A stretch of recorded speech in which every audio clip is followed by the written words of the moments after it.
Welcome back to the Hooked on Chaos podcast. This is episode 9 and this one is going to be a short and sweet one.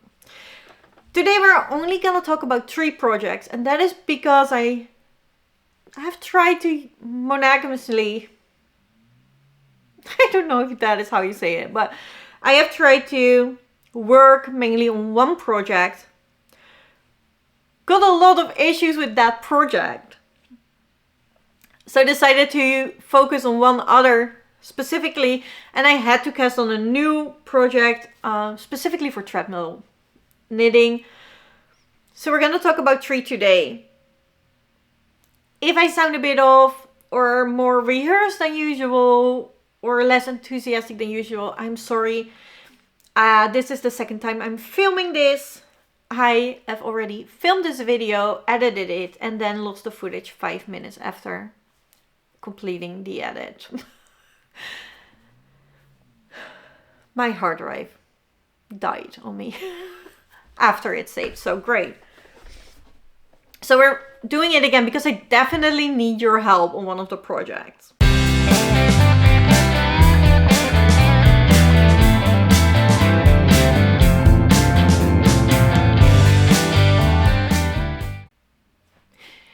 If you're new here, I'm Denise, a knitter crocheter from the Netherlands. So let's start with what I'm wearing first. I am wearing my Danica sweater. This is a design by I Love Tinderbox. It is half double crochet all over. It has a nice color, which makes it very comfy and cozy. That is definitely the feature I love the most about this sweater. But it's also on, I'm not sure anymore, but it's a thick yarn, so it goes really fast, and that is helpful. So I really like this sweater. The only thing that could improve it would be in pockets. Then let's talk about the project I should have been focusing on first. I also lost the footage of me trying it on, so I have to get out of this sweater and try this on. This is the Crochet Seaglass Tee by Wool and Pine Designs, and let me put it on because then you can immediately see my issue with it. It is extremely wide. So it's either going to be extremely wide or very low. And then it stands up. So this is how it lays the best, but then it still stands up here, and this is too wide. I want it here. So I do not like the fit at all.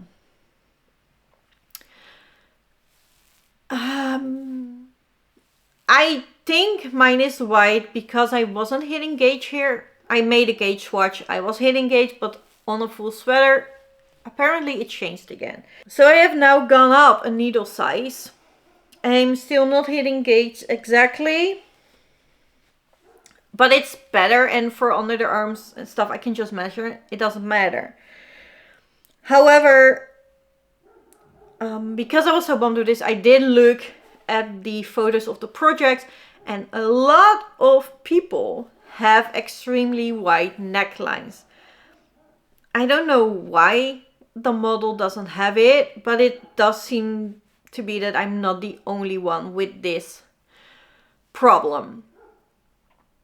I also had the problem with this pattern that I had the stitch amount they were asking before the increase, and then if I did the increase as described, I would not hit the stitch number that I should have get after the increase row. Again, I looked on Ravelry and multiple people had that, and the response they got is that wasn't in the test knit. It didn't happen in the test knit. So I'm not saying the pattern doesn't work, but I do think it is fair to say that the pattern doesn't work for certain braids, because I have seen a lot of extreme wide necklines, and I have seen people also not getting the right stitch amount after increasing. I have continuously used a knitting calculator to calculate how I needed to do my increases. It was always different than stated in the pattern. And that is how I got to the right stitch amount. My problem is that I do not know how to fix this. I assume I could just get this border out and then crochet with the smaller hook that I started at the beginning above multiple rows and then decrease so it gets smaller. But I don't know how to calculate my numbers. To know how many rows I need or how many stitches I will need to get the correct neckline I want, and how to calculate how many rows and how many decreases every row. Like, I don't know how to do that. And it's sad because I really, really like this fabric. I like how it started looking. I really enjoy it. The only other thing I could do is rip it all back and start over. But I have some issues with that as well. First of all, it is going to be a pain because every row is 2 different strands. I've already cut them. I have crocheted over the ends in, so they're all, they're all done.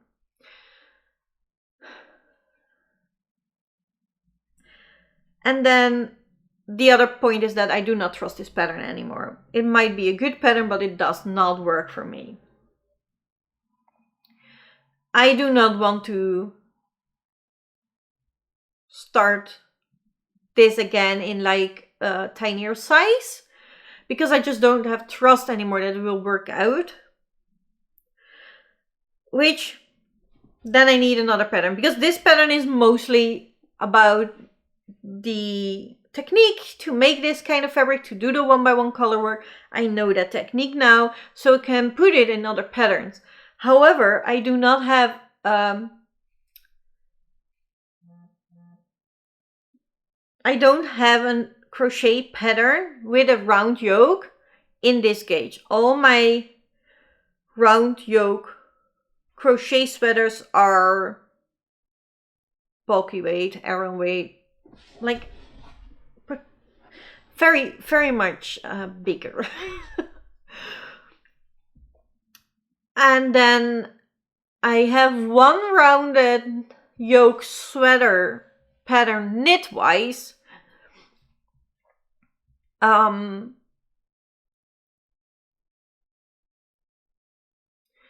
I'm not sure if that gauge is correct. And then the problem is I could block this and see what my blocked gauge would be and just accept it as a very, very big swatch. But then if I go to knit it instead of crochet, it is going to be completely different again. Honestly, right now, I love this fabric, but I hate the fit. I have one pattern that I absolutely love the fit of, and that is the Lusk Tee by Rebecca Clow. Preferably, I would make this fabric in that pattern. However, that is a dropped shoulder pattern. And I don't know if that will work with this 1x1 color work technique. Because then the back and the front is probably not gonna line up until the underarms. And I don't know if that matters. There is a line on the back of stitches that divides it anyway. So I feel that might be good. But maybe it is gonna be ugly. I don't know. So this is really, really where I need your help. Like, what am I gonna do? Am I gonna rip this all out? Then if I intend to knit it again, instead of crocheting, I can tie these into a magic knot ball, because the magic knot is how they deal with all the ends in the knit sweater anyway.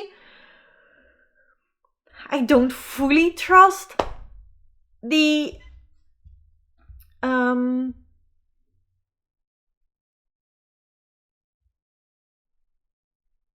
I don't fully trust the magic knot either. It works most of the time for me, but sometimes apparently I do it wrong and it doesn't hold. I can obviously glue a bit of all the knots, and then they will definitely stay. And I can do that before making the whole ball. Like, it's gonna be a pain, no matter what, right? Or do you say, like, this is still solvable, Denise? This is how you do the mat. If you know how to do the mat to save this, please let me know. Yeah, I don't know. I might need to find another crochet pattern with a rounded yoke with this gauge. I just don't know where to go from here. I do think it is safe to say now that I don't like this. And I'm just at the part to split under the arms. I am not gonna finish this for the Breidagen.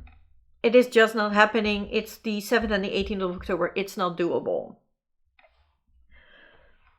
And not knowing where to go.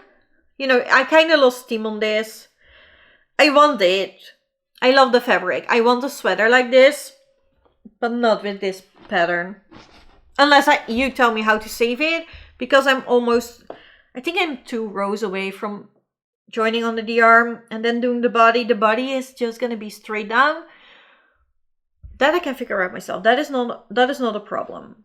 So if you know the mat to save this sweater and, you know, make the neckline work, please. It would spare me so much pain if I did not have to take it out. But I don't think just continue crocheting this. I'm not gonna wear it. So I need some help, please. Because I lost steam on the sweater and I just don't know where to go from here, I decided to knit on the Sally dress wrap mostly.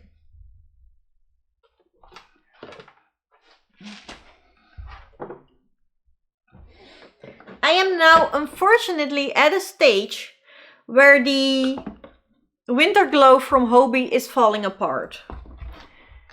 This happens, it happened before with another cake of them. Both the twister and the winter glow I worked with previously had this problem. It is quite annoying, but normally I don't walk with this, so it isn't that bad. It's just on the couch. But for filming it is terrible. And I have to untangle it all when I get back. But this is how far I got. And this is a pleasure to work on. I never done mosaic colorwork before, and I was afraid it was gonna be hard, but actually it is way easier than traditional stranded colorwork. So if you're like me and like, I'm not sure, try it. It is so worth it. And the reason that it's easier is because you only work with one color every row. And the other colored stitches is just made with slipped stitches. The pattern for this is very easy to memorize. So yeah, I barely have to look at the pattern anymore.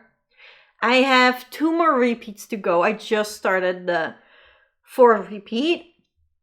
The 5th, actually. And I need 6. So, and then I can do another color. I love this. It is turning out great.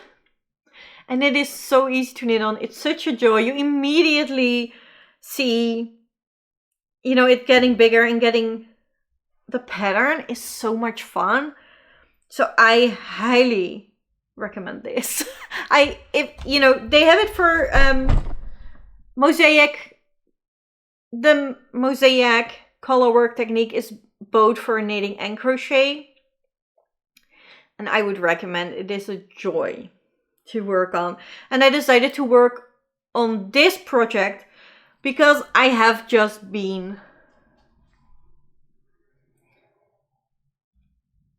treated. And if it is at all possible, I've been wanting to go to Disney for years. And I want to go during Halloween, which is the whole of October. So if it is at all possible, I would like to go to Disneyland in October. We will see if I can, because, you know, I just treated, and last time it worked for 4 weeks too, so I don't know if I can, but I figured let's just work on the Sally dress wrap. I was working on this for another vlog anyway, so it's like, let's prioritize it and see if I can get it done in case I am allowed to go to Disney. And then the third project is a pair of socks. Now that I have my treatment, I am allowed to try to get my condition back by walking. I am now allowed to walk 30 minutes twice a day. So I needed something super simple, super easy to do on the treadmill, so I don't get bored and it's easier for me to walk those minutes. Josephine, if you're watching this, please look away now. You can go to the next chapter, which will be acquisitions, which will just be 2 books. If you want to see the books I bought, go there. But please stop watching now. These are the socks. These are for my friend. They're going to be a Christmas gift. And I have decided to make them toe up this time. Just because I want to use up the whole skein if I can, because I want to make ribbed socks that are very high, very large. So it's kind of socks and leg warmers in one. And I chose this yarn because it looks like the Weasley family to me. It is Grundle Hot Socks yarn. I got it in surprise package from Hobie. They have those yarn surprise bags, and I picked the sock yarn surprise bag, and that's where I got all the Grundle skeins in. I got 4 Grundle skeins in that. This one, the foot is done. I am using 2.5mm needles, and I'm doing 56 stitches around. And this one I just started the toe. My friend's feet are a tiny bit bigger than mine, but she likes my socks. However, I do think that a short row heel will be too tight for her. So now I need to learn how to do the heel flap and gusset from toe down. I've never done that. Toe up. I've never done the heel flap and gusset from toe up. So I'm now just knitting on this foot, on the treadmill on this wheel. Try to be done tonight or tomorrow, so I can continue with the rib after the other feet. But it's fun to learn that heel in a different way for me, so I'm excited, and it's good to have something to do on the treadmill. Yeah, that's were all the projects. It wasn't much this week, so I hope you enjoyed it anyway. If you did, don't forget to like, subscribe for more chaos from me, and I will see you in the next one. Bye!